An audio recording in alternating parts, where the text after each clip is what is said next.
এটা আল্লাহ রাসূল এবং আল্লাহ তাআলা কখনো প্রকাশ করবে না।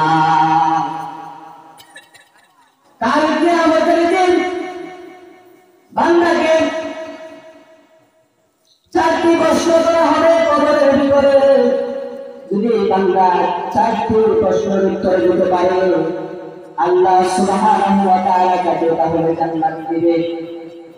আর যদি চারটি প্রশ্নের উত্তর না দিতে পারে তাহলে সে জাহান্নামের আগুনে নিক্ষেপ করবে।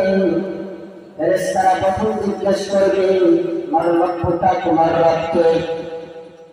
যে ইমানদার ব্যক্তি যে ৫ ওয়াক্ত সালাত আদায় করেছে সে বলবে, রব্বি আল্লাহ, আমার রব হচ্ছে আল্লাহ, যিনি আমার হায়াত দাতা, যিনি আমার মৌত দাতা, যিনি আমার রিজিক দাতা।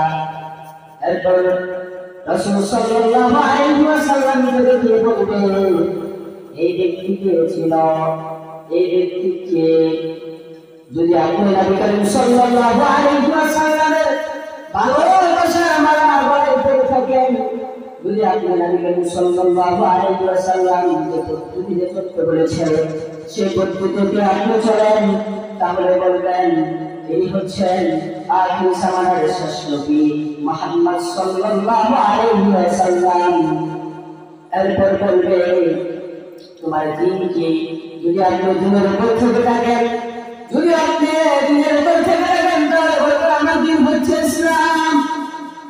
আল্লাহ তাআলা বলবেন যাও যাও ফেরেশতারা দাও এই বান্দাকে তাড়াতাড়ি জান্নাতের পোশাক পরিয়ে দাও।